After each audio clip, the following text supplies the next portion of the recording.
Raja Jawa memiliki sebuah istana besar dan mewah, paling menakjubkan yang pernah saya lihat.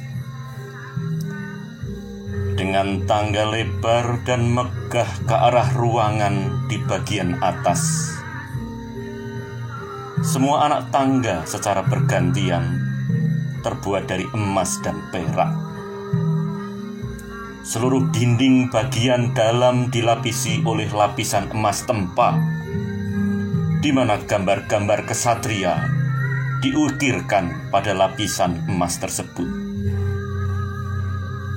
Setiap kesatria berhiaskan sebuah mahkota emas kecil yang dihias dengan beragam batu mulia. Atap istana ini terbuat dari emas murni, dan seluruh ruangan di bagian bawah dilapisi berselingan oleh lempeng-lempeng berbentuk kotak yang terbuat dari emas dan perak. Khan yang Agung atau Kaisar Cina sering mengadakan peperangan dengan Raja Jawa, tetapi serangannya selalu berhasil dipatahkan dan dipukul mundur. Demikian kesaksian pandangan mata yang disampaikan oleh Odoric, seorang biarawan Italia penganut Ordo Santo Francisis dari Assisi pada awal abad ke-14 dalam catatannya mengenang Jawa atau Wilwatikta. Ini bisa dibaca dari karya tulis James R. Roos 2013 berjudul Jawa Tempo Dulu, 650 tahun bertemu dunia barat, dari tahun 1330 sampai 1985 yang diterbitkan Komunitas Bambu Jakarta. Para pendengar channel YouTube Ki Ananda yang mulia, kutipan ungkapan biarawan Katolik bernama Odoric di atas dapatlah mewakili gambaran ketakjuban dari bangsa Barat terhadap kemajuan Jawa. Ini karena hingga sampai pada abad ke-15, Eropa masih terbelakang, belum maju seperti hari ini. MC Redcliffe menulis tentang keterbelakangan dunia Eropa saat itu dalam sejarah Indonesia modern. Kemudian, lebih dari 1 abad sesudah perjumpaan Odoric dengan Jawa, para pelaut barat baru memulai usahanya menuju perairan Nusantara. Bangsa barat seperti dari Portugis, Spanyol, Belanda, dan Inggris berlomba dengan pelaut dari Arab, Gujarat, India, dan terutama Cina. Tujuan mereka adalah mencari sumber di mana rempah-rempah berasal. Saat itu, rempah-rempah adalah komoditas paling bernilai sangat tinggi di pasaran dunia. Sementara itu, para pelaut Cina sudah mengetahui dan merahasiakan keberadaannya di Maluku sebagai penghasil rempah selama berabad-abad. Para pemirsa channel Aki Ananda yang saya cintai, kita dapat melihat gambaran kemakmuran Jawa seperti yang disaksikan Odoric melalui tinggalan berita sejaman. Mpu Prapansa melukiskan kejayaan Wilwatikta dengan pujian indah bak negeri dongeng di dalam karya sastra berjudul Kakawin Desa Warnanya, atau yang sering kita kenal dengan Negara Kertagama. Di saat karya sastra ini disusun, saat itu bangsa-bangsa di wilayah yang kemudian dikenal dengan metafora Nusantara ini sudah unggul budaya kelautannya atau budaya bahari maritimnya. Hal ini bisa kita ketahui dari meneliti karya tulis Supratikno Raharjo dalam Peradaban Jawa Kuno. Pratikno Raharjo menuliskan gelar Dang Puhawang yang berarti nahkoda. Selain itu, muncul juga pada era abad ke-9 sebutan Dang Puhawang juga telah ada sejak zaman Airlangga, seperti ditujukan pada prasasti Kamalagian yang berangkat tahun 1037 Masehi.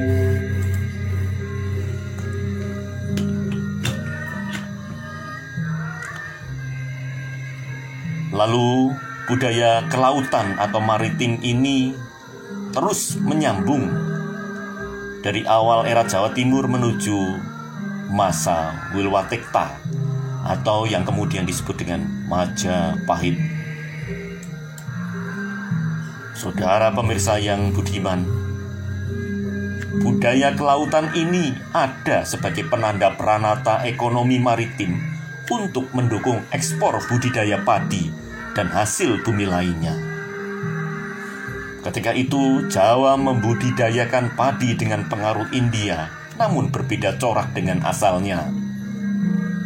Jawa mengembangkan kebudayaan padi dengan tata kelola konsentris pada keraton raja sebagai pusatnya, di mana gambaran ini ditulis oleh Lombard dalam Nusa Jawa Silang Budaya, warisan kerajaan-kerajaan konsentris jilid ketiga. Sedangkan gambaran pembentukan pendidikan karakter untuk raja atau pemimpin Jawa dengan gemblengan perwira berbudi pekerti luhur terlukis indah dalam karya sastra Sutasoma yang digubah Butan Tular.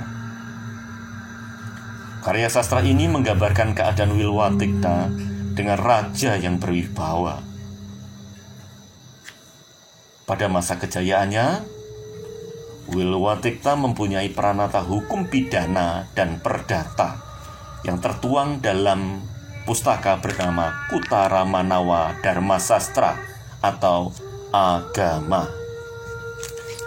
Hal ini berkat usaha-usaha yang dilakukan Mahapatih Gajah Mada. Perlu diingat, peranata ini berlaku untuk semua kalangan, lapisan masyarakat yang berbentuk lingkaran atau lingkaran mandala dari pusat inti Brahmana, Ksatria, Waisya, Sudra, dan seterusnya, yang oleh pendapat oknum-oknum ilmuwan barat dikatakan berbentuk tangga atau piramid dari bawah ke atas atau atas ke bawah, suatu pandangan sepihak yang tidak memahami tentang mandala. Saudara yang budiman, kedua sastra pertama dan utama,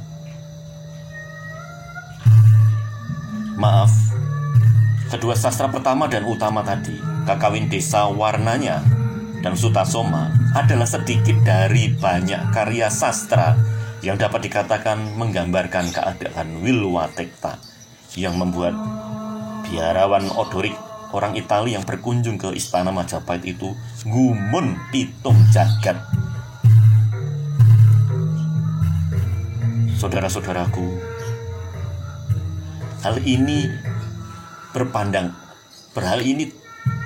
terbalik dengan keadaan dunia barat dan Arab pada waktu itu. Pada saat itu mereka masih terlibat dalam perang salib yang berkepanjangan. Sementara di Jawa, di Wilwatikta saat itu sudah mampu menyelaraskan hubungan Siwa dan Buddha dalam satu pandangan falsafah. Belum lagi ada Nirguna atau Waisnawa atau Wisnu dan keyakinan-keyakinan lokal lainnya yang dikukuh oleh Majapahit atau Wilwatikta dalam suatu pandangan Siwa Buddha tadi. Saudaraku, para penggemar channel YouTube Adi Ananda yang budiman, tiba-tiba kita tidak pernah mengetahui ada apa yang terjadi dengan Nusantara ini. Bangsa-bangsa tercerai-berai, dan seolah-olah terjadi pertentangan agama, suku, yang hari ini kita tidak menyadari masa lalu kita. Nah, para saudaraku yang budiman, singkat cerita, Wilwatikta atau Majapahit ambruk yang menurut beberapa pandangan dikatakan rubuh pada tahun 1478 Masehi berdasarkan cerita tutur atau babat tradisi. Misalkan kisah-kisah berdalam babat tanah gandul, babat tanah Jawi, kisah Darmo Gandul dan sejenisnya. Sementara dari pendapat pendukung teori arkeologi dikatakan bahwa Majapahit runtuh karena suatu serangan di dalam sendiri. Lalu nasib Siwa Buddha surut seiring rubuhnya Majapahit, dan kita dianggap, Nusantara ini dianggap tergantikan oleh pandangan keyakinan agama Islam.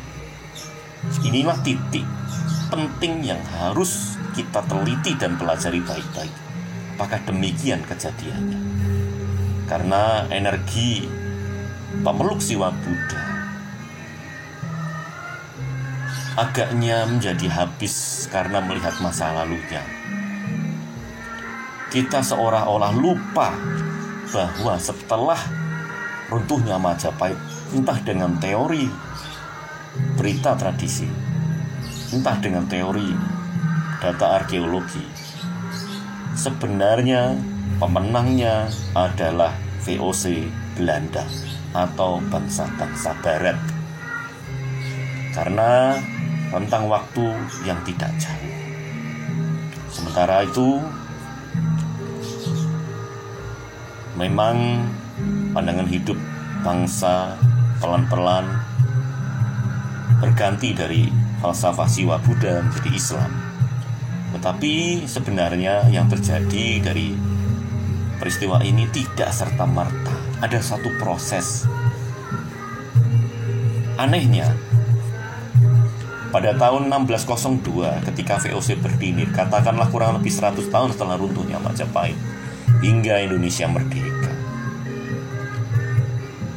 kita seolah-olah melihat masa lalu kita itu hanya berkutat pada runtuhnya Majapahit semata, tidak mengembangkan wawasan berpikir bahwa di dalam pandangan sejarah Barat maupun sarjana Indonesia sendiri, Nusantara ini dikuasai oleh bangsa Barat sejak mereka berhasil mencapai Selat Malaka, masuk ke Sulawesi, dan kemudian sedemikian bangsa kita menjadi bangsa yang rendah diri, yang tidak percaya diri. Lalu pertanyaannya, bagaimana nasib sastra Siwa Buddha? Dalam keadaan seperti itu, saudara, tidak banyak harapan bagi berkembangnya karya sastra Buddhis di Jawa. Sekalipun bukan berarti sama sekali tanpa produk. Salah satu, bahkan mungkin satu-satunya karya sastra Buddhis yang mengiringi senjakala Wilwatikta adalah Carita Lasem dan Sabda Badrasanti yang digubah pada tahun 1479 Masehi oleh seorang bangsawan pesisir utara bernama Bu Santi Badra. Sementara karya sastra terakhir bercorak Siwa sendiri sudah muncul lebih awal sebelum runtuhnya Majapahit, yang digubah oleh Empu Tanagung yang berjudul Kakawin Siwa Ratri Kalpa pada tahun 1440 Masehi. Lalu di Tatar Sunda yang juga semula bercorak siwa Buddha, Kerajaan Pakuan Pajajaran meninggalkan naskah Sang Hyang Siksa Kandang Ingkarsian pada tahun 1518 Masehi. Sementara di Bali, perkembangan sastra, seni, gamelan, tari, dan nyanyi yang dipengaruhi hubungannya dengan Jawa yang sebelumnya sudah berlangsung sejak abad 8 Masehi atau di masa Raja Ugasena di Bali. Ini sempat berhasil diselamatkan oleh seorang pandita Wirwatikta bernama Dangyang Nirarta pada masa pemerintahan Dalem Waktu Ringkong atau sekitar 1460 sampai 1550 Masehi. Bahkan bukan hanya karya sastra ini saja. Di Jawa sendiri serakannya selain tadi disebutkan di pesisir utara, ada temuan naskah-naskah bercorak siwa Buddha di desa Kedakan, Boyolali, atau yang disebut dengan koleksi Merbabu Merapi. Nah, inilah pandangan singkat karya sastra yang mengisahkan tentang peralihan zaman atau Kali Yuga dari zaman Jaya Binangun Wirwatikta menuju zaman penjajahan bangsa Barat atau imperialisme, yang terselip kisah yang harus kita pecahkan bersama sebagai suatu bangsa yang besar untuk tidak menyalahkan atau mencari kambing hitam atas suatu kesialan atau kesusahan yang menimpa diri kita. Saudara-saudara pemirsa channel YouTube Adi Ananda yang baik, sebagai penutup, nantinya Bapak Ibu bisa turut menyelami, mendalami apa dan bagaimana pesisir utara ini mempertahankan diri dari usaha-usaha penghilangan ingatan atau kesadaran sebagai bangsa yang agraris maritim. Satu-satunya dapat kita pelajari dari sastra Bajrasanti.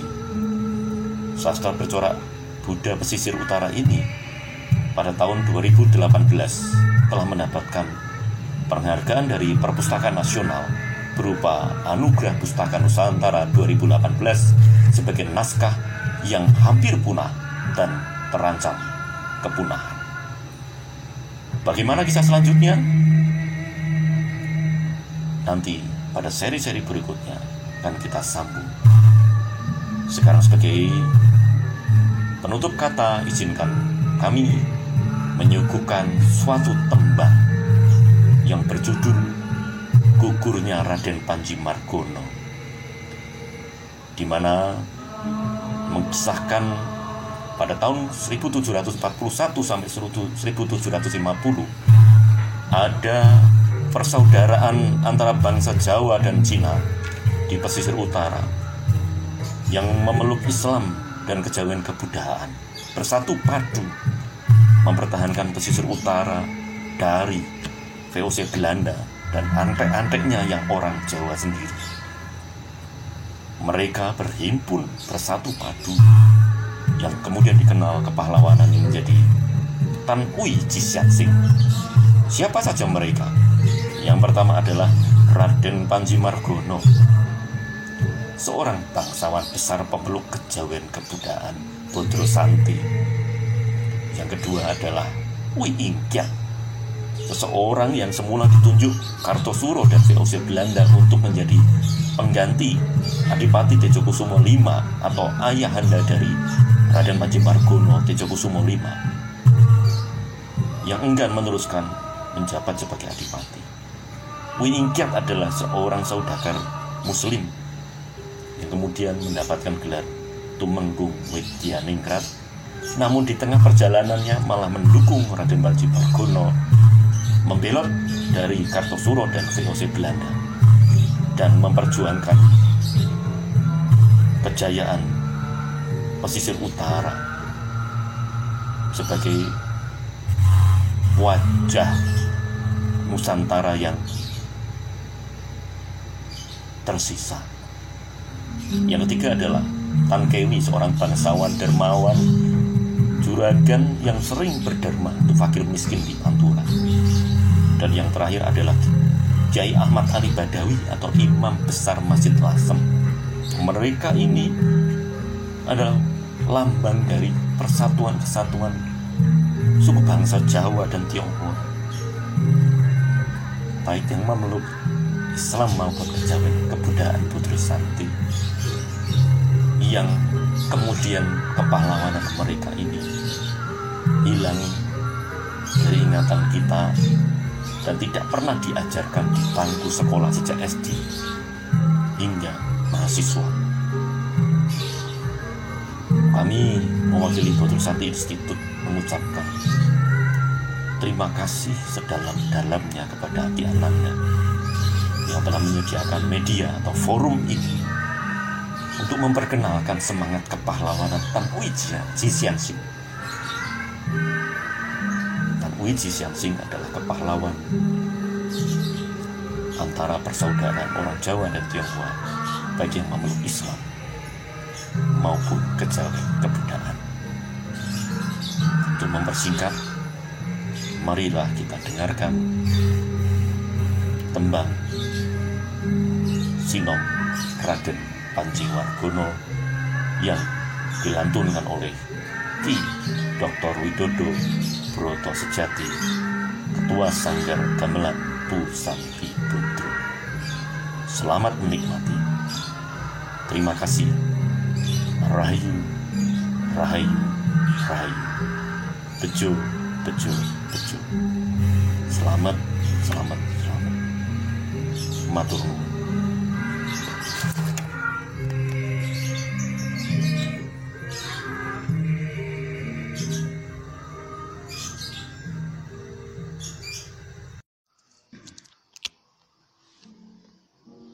Sinom Bodro Santi laras pelok padatna. Mumpung anom memerdya maradaweng budaya seni, trap susila tata krama, kapribaden bangsa Jawi. Den pundi pinepetri kang neng lenging trengga ulun, Panji Lasem Talbaya klayu ngesti Bodro Santi, labuh ladi mrih merajak tunjung mandira.